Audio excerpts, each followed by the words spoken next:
Hello दोस्तों, कैसे हैं आप सब लोग। उम्मीद करता हूं काफी अच्छे होंगे। तो दोस्तों, फिजिक्स वाला काफी चर्चित आईपीओ जो कि 11 से लेकर 13 नवंबर के बीच में ओपन होने वाला है, इसको लेकर ये भी चर्चाएं चल रही है क्या इसकी वैल्यूएशन जो है लेंसकार्ट से भी महंगी है, सस्ती है। वो सारी चीजें क्लियर करेंगे इस वीडियो के अंदर। तो सबसे पहले इस वीडियो के अंदर हम किसका अंदाजन ग्रे मार्केट का प्रीमियम जानेंगे, इससे हमें थोड़ा बहुत लिस्टिंग इसका अंदाजा होगा। फिर इस कंपनी की डिटेल्स के बारे में जानेंगे, मतलब ये कंपनी क्या काम करती है, कौन से सेक्टर की कंपनी, फ्यूचर वगैरह कैसा रह सकता है। फिर इसके फाइनेंशियल फंडामेंटल्स जानेंगे, मतलब कंपनी प्रॉफिट के अंदर है या लॉस के अंदर है, सस्ती है महंगी है। फिर इस आईपीओ की डिटेल्स, और अंत में हम जानेंगे कि क्या इस आईपीओ में अप्लाई करें नहीं करें, करें तो लिस्टिंग गेंस के हिसाब से, लॉन्ग टर्म के हिसाब से। सारी चीजें हम क्लियर करेंगे इस वीडियो के अंदर। वीडियो शुरू करने से पहले दोस्तों, Telegram, WhatsApp channel, Facebook, Instagram सबकी लिंक डिस्क्रिप्शन के अंदर ज्वाइन कर लीजिए। इंस्टाग्राम वगैरह पर भी हमारी रील्स वगैरह आपको मिलती रहेगी। तो अभी सबसे पहले अगर अंदाजन एक ग्रे मार्केट का प्रीमियम जानते हैं तो 3% के आसपास बता रहा है, लगभग 4 रुपए पर शेयर के आसपास। देखिए, ग्रे मार्केट का प्रीमियम एक अंदाजा होता है, इसके पूरे भरोसे हमको नहीं रहना चाहिए। ये फेक डेटास भी हो सकते हैं, बट अभी रेफरेंस के लिए लगभग जो चल रहा है 3% के आसपास, तो डिमांड काफी कम चल रही है। बाकी एंकर लिस्ट वगैरह आना बाकी है। उम्मीद है कि बड़ा इश्यू सही है तो एंकर लिस्ट अच्छी ही आ सकती है। और देखिए दोस्तों, मैं सारी चीजें आपकी क्लियर करूंगा। डिसीजन आपको अपनी रिस्क, अपना एनालिसिस लगा के ही बनाना है, ये चीज आप ध्यान में रखिएगा। तो अब जानते हैं इस कंपनी की डिटेल्स के बारे में, मतलब ये कंपनी काम क्या करती है। तो एक्चुअली में जो कंपनी की शुरुआत हुई थी एक यूट्यूब चैनल से, जैसा हमारा यूट्यूब चैनल है वैसे ही अलक पांडे जो फिजिक्स पढ़ाते हैं उनका एक यूट्यूब चैनल था। 2016 के आसपास उन्होंने शुरुआत की थी। जहां तक यूट्यूब के अंदर जो जानकारी अवेलेबल है, जिनका ओल्डेस्ट वीडियो है वो 2016 के आसपास पोस्ट किया गया था। तो लगभग 2016 के आसपास इन्होंने अपना पहला यूट्यूब वीडियो डाला। यूट्यूब चैनल से इन्होंने शुरुआत की और फिर धीरे धीरे फेमस होते चले गए। उसके बाद क्या है कि जो भी इन्वेस्टर्स वगैरह वो भी उनसे जुड़ते गए, तो फिर आगे आगे इनका कारवां चलता गया। तो लगभग 9 साल हो गए अपने जो एक्चुअल कैरियर को स्टार्ट किए हुए हैं। और ये एडटेक कंपनी है, मतलब ये जेई नीट वगैरह जो भी होती है और बोर्ड एग्जाम्स वगैरह होते हैं उनको मतलब प्रिपरेशन करवाना, उनकी कोर्सेज वगैरह ये करवाती है। और ऐसा सुनने में आया है कि भाई काफी अफोर्डेबल जो प्राइस होते हैं उसके अंदर इसके कोर्सेज वगैरह मिल जाते हैं, तो लोगों को थोड़ा सस्ता भी पड़ता है और घर बैठे पढ़ाई भी हो जाती है। तो 2016 में यूट्यूब चैनल चालू हुआ। 2020 के अंदर ये प्राइवेट लिमिटेड कंपनी बन गई, मतलब जैसे इन्वेस्टर्स जुड़ गए तो उनको भी समझ में आ गया था, पैसा थोड़ा बनाने के लिए उन्होंने प्राइवेट लिमिटेड बना दिया। और 2025 के अंदर ये पब्लिक लिमिटेड कंपनी बन गई, ठीक है ना। तो प्राइवेट लिमिटेड जब ये कंपनी बनी उसके बाद 2022 के अंदर ये क्या है कि इसने जो यूनिकॉर्न स्टेटस होता है, कोई भी कंपनी यूनिकॉर्न कब बनती है, जो $1 बिलियन की उसकी वैल्यूएशंस क्रॉस कर लेती है। 2022 के अंदर इसने $1.1 बिलियन की वैल्यूएशंस क्रॉस कर लिया था। तब वैल्यूएशंस करीब थी 8500 करोड़ या 9000 करोड़ रुपए के आसपास, जैसा डॉलर का भाव है उस हिसाब से, ठीक है। हाईएस्ट 2022 के अंदर वैल्यूएशंस थी। फिर उसके जस्ट 2 साल बाद 2024 के अंदर जो इनका लास्ट फंडिंग राउंड था, मतलब जो इन्वेस्टर से फंडिंग जुटाते हैं, तो उस टाइम इनकी वैल्यूएशन थी $2.8 बिलियन। मतलब 2022 के अंदर $1 बिलियन, 2024 के अंदर $2.8 बिलियन, लगभग आप मान के चले 2.8 गुना जैसा जंप लगाया इसने वैल्यूएशन के अंदर। थोड़ा बहुत वैल्यूएशन तो हर कोई ऐसे ही करता है, पर लेंसकार्ट जैसा इन्होंने जंप नहीं लगाया, ये अच्छी बात है। और आईपीओ के अंदर ये जो वैल्यूएशन मांग रहे हैं $3.6 बिलियन। तो यहां तक ये अच्छी बात है कि जो पहला क्वेश्चन था कि भाई लेंसकार्ट जैसी महंगी वैल्यूएशंस डिमांड कर रहे हैं, तो लेंसकार्ट जैसी महंगी वैल्यूएशंस डिमांड तो नहीं कर रहे हैं। है ये भी महंगी वैल्यूएशन, सस्ती नहीं है, ये चीज ध्यान में रखिएगा कि ये सस्ती वैल्यूएशंस नहीं है। बट लेंसकार्ट जितनी इतनी ज्यादा हाई वैल्यूएशंस की डिमांड नहीं कर रहे हैं, मतलब एक बराबर है, ठीक है। और इसके अंदर जो आईपीओ से पहले भी जो प्रमोटर्स की हिस्सेदारी 80% के आसपास, और आईपीओ के बाद भी लगभग 72% के आसपास रह जाएगी, मतलब अच्छी हिस्सेदारी रहेगी इनकी। ज्यादा ऐसा नहीं कि सेल करके निकले, जैसे पीयूष बंसल की कितनी थी, पीयूष बंसल और सारे जो इन्वेस्टर्स का मिला के 20% के आसपास मैक्सिमम। तो ये तो पूरा वो तो अलग ही मामला था, इनके अंदर इतना ज्यादा नहीं लग रहा है। और इनके 303 ऑफलाइन सेंटर्स भी है। उसी के साथ जो काफी ऐसी कोचिंग्स है, जहाँ जैसे जोधपुर के अंदर उत्कर्ष क्लासेस है, उसके अलावा और भी कई जगह सिटीज में जाइलम वगैरह इस तरह की क्लासेस है, उनके साथ इन्होंने टाई अप कर रखा है। भाई टाई अप तो करना ही पड़ेगा, भाई लोकल से जुड़ना है तो। और बाकी हमारे जो बाड़मेर शहर है उसके अंदर भी फिजिक्स वाला ने अपना कोचिंग लगा रखा है। और रेवेन्यू के हिसाब से देखा जाए तो टॉप 5 एडजू टेक, जो एडटेक कंपनी जिसको बोलते हैं, उसके अंदर इसका नंबर आ जाता है।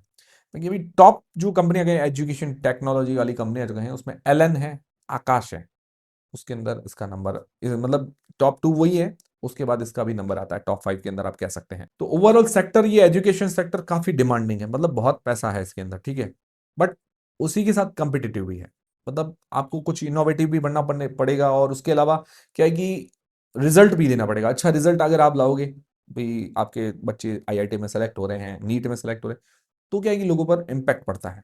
फिर इसके फाइनेंशियल फंडामेंटल्स जान लेते हैं। फाइनेंशियल्स 2023 से 2025 तक दिए गए हैं और 2025 का जो FY26 आप कह सकते हैं उसके एक क्वार्टर का भी रिजल्ट दिया गया है। तो अगर एसेट्स देखते हैं तो एसेट्स के अंदर ईयर ऑन ईयर साल दर साल ग्रोथ है, लगभग 2.5 टाइम्स, 2.5 गुना के आसपास ग्रोथ देखने को मिली है। रेवेन्यू के अंदर भी ईयर ऑन ईयर साल दर साल ग्रोथ है, लगभग 4 गुना जैसी ग्रोथ देखने को मिली है रेवेन्यू के अंदर 2023 से 2025 तक।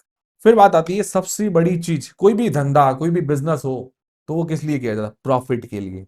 तो इनका प्रॉफिट आफ्टर टैक्स अगर देखिए तो प्रॉफिट में है नहीं कंपनी, लॉस के अंदर है, ये सबसे बड़ा नेगेटिव है। तो आजकल की न्यू एज कंपनियां क्या कर रही है? बस उसको एक्सपेंड कर रही है, लोगों को अट्रैक्ट कर रही है। वो क्या सोचते हैं कि बाद में एकदम से हम पैसा निकाल लेंगे। ये चीजें मुझे लगता है थोड़ी सी गलत है, ये अप्रोच भी गलत है।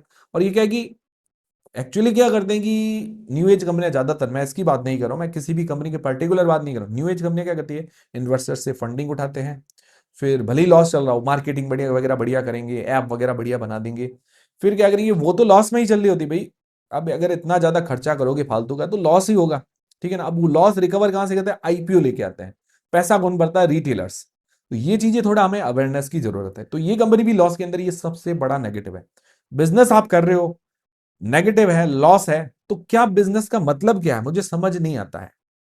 आप बिजनेस कोई भी कितने दिन करोगे? अगर मैं भी आज यूट्यूब चैनल चला रहा हूं, मुझे भी कुछ अगर इनकम नहीं होगी तो मैं रात दिन मेहनत क्यों करूंगा, है ना। तो इनकम नहीं है इसके अंदर, ये क्या करते हैं कि बाद में एकदम से प्रॉफिट जनरेट करते हैं। तो ये मुझे थोड़ा मामला समझ में नहीं आता है। और ये न्यू एज कंपनी कुछ ना दे, पैसा कमा लिया बना लिया। अब मुझे लगता है धीरे धीरे लोग भी अवेयर हो रहे हैं। अब एकदम से इनका भी प्रॉफिट आ पाना थोड़ा मुझे तो मुश्किल लगा। अभी तक लॉस के अंदर है, प्रॉफिट के अंदर आएगी तब इसके बारे में सोचेंगे। बाकी नेटवर्थ भी नेगेटिव है, 2025 के अंदर कुछ पॉजिटिव देखने को मिला है। और एबिटा एबिटा भी नेगेटिव है, 2025 के अंदर कुछ पॉजिटिव देखने को मिला। अभी इस क्वार्टर का नेगेटिव है एबिटा, मतलब जो टैक्स वगैरह से पहले वगैरह प्रॉफिट, उसके अंदर फिर प्रॉफिट नहीं है। रिजर्व्स भी नेगेटिव थे इस साल, अभी लास्ट क्वार्टर तक 787 करोड़ रुपए के रिजर्व्स पॉजिटिव में बता रहे हैं। बाकी डेट इसके ऊपर अभी कम बता रहा है, मतलब बोरोइंग्स ओवरऑल कम हुई है।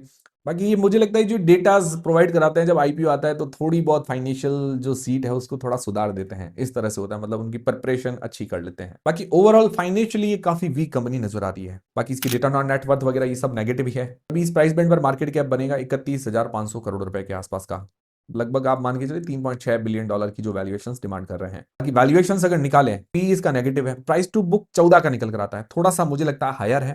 बाकी अभी कोई लिस्टेड प्लेयर्स नहीं है, बट एलन है, आकाश है, इस तरह के बड़े प्लेयर्स है, उससे थोड़े बड़े बड़े हैं फिजिक्स वाला से। तो वैल्यूएशंस मुझे ओके ओके लगी, इतनी ज्यादा कोई सस्ती वगैरह नहीं है। बाकी एग्जैक्ट वैल्यूएशंस तो पी नेगेटिव है तो माप ही नहीं सकते हैं। ये हो गए इसके फाइनेंशियल फंडामेंटल्स, फाइनेंशियली वीक है, फंडामेंटली वीक है, वैल्यूएशंस भी ज्यादा सस्ती नहीं है, ठीक है, इंप्रेसिव नहीं लग रहा है। फिर इस आईपीओ की डिटेल्स के बारे में बात करें तो आईपीओ जो है 11 से लेकर 13 नवंबर के बीच में ओपन रहेगा। फेस वैल्यू ₹1 पर आ रहा है। प्राइस में रखा गया ₹103 से लेकर ₹109 के बीच में। लॉट साइज है 137 शेयर्स का, 137 शेयर्स का। और इसका इश्यू साइज है 3,480 करोड़ रुपए का, बड़ा इश्यू साइज है, जिसके अंदर फ्रेश इशू है 3100 करोड़ रुपए की। ये मुझे बहुत अच्छी बात लगी, इन्होंने फ्रेश इशू ज्यादा रखा है कंपनी की ग्रोथ में। जो इनकी सब्सिडीज वगैरह जिनसे टाई अप करेगा, उत्कर्ष वगैरह, उनके अंदर ये पैसा इन्वेस्टमेंट में काम में ले रही है, अच्छी बात है। ओएफएस सिर्फ 380 करोड़ रुपए का रखा गया, ये भी बहुत अच्छी बात लगी। अब देखिए आईपीओ से पहले प्रमोटर की होल्डिंग है 81.64%, 81.64%। आईपीओ के बाद रह जाएगी 72.3%। तो मतलब अच्छी बात है कि अच्छी होल्डिंग है, ज्यादा होल्डिंग सेल नहीं कर रहे हैं, मतलब लेंसकार्ट जैसा मामला नजर नहीं आ रहा है, ठीक है। आगे एम्प्लॉइज को ₹10 का डिस्काउंट दिया गया है। तो ये हो गई कंप्लीट आईपीओ की डिटेल्स। अब सबसे मेन सवाल ये आता है कि क्या इस आईपीओ में अप्लाई करना चाहिए, नहीं करना चाहिए, करे तो लिस्टिंग इसके हिसाब से, लॉन्ग टर्म के हिसाब से। देखिए मैं आपकी सारी चीजें एक एक करके क्लियर करूंगा, पर डिसीजन आपको अपनी रिस्क और अपना एनालिसिस लगा के बनाना। मेरी तरफ से कोई भी बाय सेल का रेकमेंडेशन नहीं है, सिर्फ हम जानकारी प्रोवाइड करवा रहे हैं कि भाई अभी की कंडीशन में डिमांड वगैरह क्या है, रिस्क वगैरह क्या, वो सिर्फ मैं आपको बता दूंगा, फिर डिसीजन आपको खुद को बनाना है, ठीक है। तो सबसे पहले जो लोग लिस्टिंग गेन्स के हिसाब से अप्लाई करना चाहते हैं तो हमारे 4 पैरामीटर्स हम देखते हैं, नॉलेज जैस पैरामीटर, सिर्फ रिस्क मापने के लिए। तो सबसे पहली चीज जीएमपी देखते हैं। जीएमपी अंदाजा होता है, फेक डेटाज होते हैं, इसके भरोसे नहीं रहना चाहिए, बट एक रेफरेंस के लिए जो ऑफलाइन मार्केट में डिमांड है वो देख लेते हैं। तो 3% के आसपास अभी जीएमपी बता रही है। तो जीएमपी हमारा मिनिमम क्राइटेरिया रहता है कि 20% हो तो ठीक है, 10% हो तो आधा पॉइंट, और 10% से भी कम है तो 0 पॉइंट इसको मिल जाता है अभी जीएमपी के अंदर। मतलब 4 पॉइंट हम करते हैं, 2 हो तो न्यूट्रल, 2 से बढ़िया है ज्यादा हो तो रिस्क थोड़ा फ्री नजर आता है, और 2 से कम होता है तो रिस्क ज्यादा नजर आता है। बाकी वैल्यूएशंस देखिए तो वैल्यूएशंस कोई सस्ती नहीं है, ओके ओके, वैल्यूएशंस में फिर भी आधा पॉइंट दे देते हैं प्राइस बैंड के हिसाब से। बाकी एंकर लिस्ट अच्छी आ सकती है, इसकी उम्मीद है कि उसके अंदर आधा पॉइंट आराम से मिल जाएगा। बाकी सब्सक्रिप्शन, अगर जीएमबी अच्छी रही तो सब्सक्रिप्शन अच्छा मिलेगा। तो ओवरऑल अगर मुझे लगता है जो रेटिंग बनेगी ज्यादा से ज्यादा 1.5 या मैक्सिमम 2, मतलब रिस्की से न्यूट्रल, इससे ज्यादा इसके अंदर नजर नहीं आ रही कि भाई रिस्क फ्री ये आईपीओ नजर आए, ऐसा नजर नहीं आ रहा है। बाकी देखते हैं भाई क्या होता है। बाकी मैंने आपको ये जो 4 पैरामीटर्स ही बताए, मैं आपको ये नहीं कह रहा हूं कि आपके इसके भरोसे लेना, ना ही इसके भरोसे कोई डिसीजन लेना। आप अपनी रिस्क एनालिसिस लगा के डिसीजन बनाए, जो भी डिसीजन बनाना है, ठीक है ना। लॉन्ग टर्म के हिसाब से जो लोग अप्लाई करना चाहते हैं तो पॉजिटिव्स और नेगेटिव्स देख लेते हैं, इससे थोड़ी आपकी हेल्प हो जाएगी। पॉजिटिव में देखिए, ये सेक्टर काफी डिमांडिंग है, एजुकेशन सेक्टर बहुत डिमांडिंग है, बहुत पैसे है, मतलब इसके अंदर पैसा खूब है, पॉपुलर भी है। ये मतलब आप अलग पांडे को देख लीजिए, फिजिक्स वाला जो ब्रांड है, ये दोनों पॉपुलर हो गए हैं, इनकी खुद की ब्रांड प्रेजेंस है आज। अब क्या कि एक स्टार की वैल्यू हो जाती है, स्टार बन गया अलग पांडे, तो वो भी काफी अच्छी बात है। बाकी रेवेन्यू के अंदर अच्छी इन्होंने ग्रोथ दिखाई है, डेट भी इसके ऊपर अभी कम दिखाया इन्होंने, मतलब ये फाइनेंशियल सीट के अंदर, ये अच्छी बात है। फ्रेश इश्यू का पोर्शन ज्यादा है। बाकी अगर दूसरे न्यू एज कंपनीज की तुलना करें तो वैल्यूएशन ज्यादा नहीं मांग रहे, बाकी वैल्यूएशन तो ज्यादा है ही, बट उनसे कंपेयर करते जैसे लेंसकार्ट वगैरह से, उनसे ज्यादा नहीं है। नेगेटिव्स क्या है? नेगेटिव्स ये कि लॉस के अंदर ये बड़ा नेगेटिव है।